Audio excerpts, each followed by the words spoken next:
Reservation is the largest Indian reservation in the United States.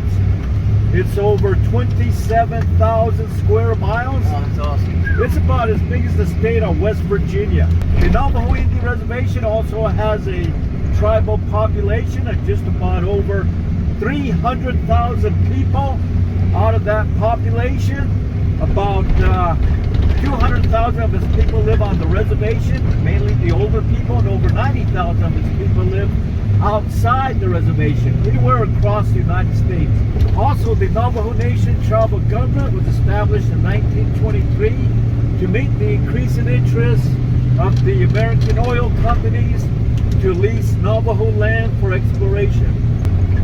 Next, looking at these rocks in the area, those rocks, they're sandstones that you see, are called Navajo sandstone. It is a sedimentary rock, and these rocks here are 190 million years old, and they're found in the southwest. And these rocks here consist of hematite, geodite, limonite. Their composition is iron, zinc, magnesium, calcite, and other minerals.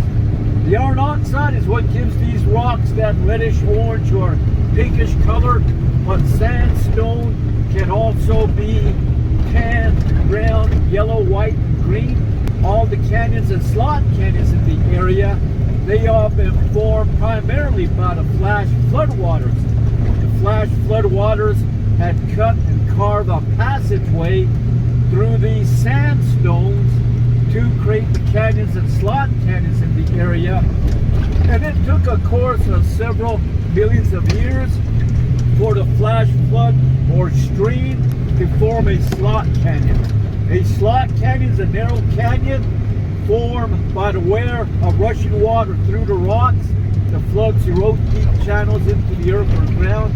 A slot canyon is significantly deeper than it is wide. Some slot canyons can measure less than 3 feet or a meter across the top, but drop more than 100 feet or 30 meters to the floor of the canyon. And the canyon that we'll be visiting will be shaped like an upside down V. It's going to be wider around the base at the floor, but narrow at the top. Because of its narrow opening above, lesser light will be penetrating to the canyon.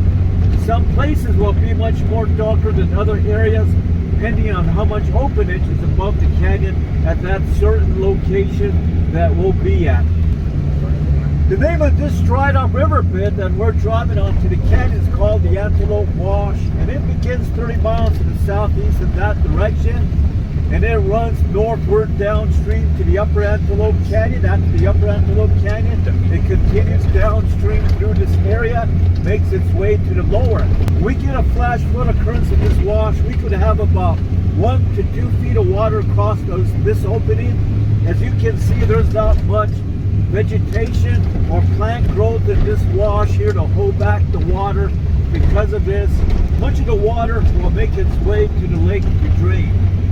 And the most likely time we get a flash flood occurrence out here is during the month of July to mid-September, but flash floods can occur any time of the year though. And the reason why flash flood occurs so easily across northern Arizona is because our sparsely vegetated environment found in this area does not have the capacity to absorb rainfall. So when we get a short burst of heavy rains, the water quickly runs down from the higher elevations and fills this lower elevation with water in a matter of minutes. As you look along the sides of the hills, you can see how sparsely vegetated it is. That's common in northern Arizona or across northern Arizona. Have you been in a flash flood? No, we haven't, but we almost, we had to evacuate the canyon as soon as we can.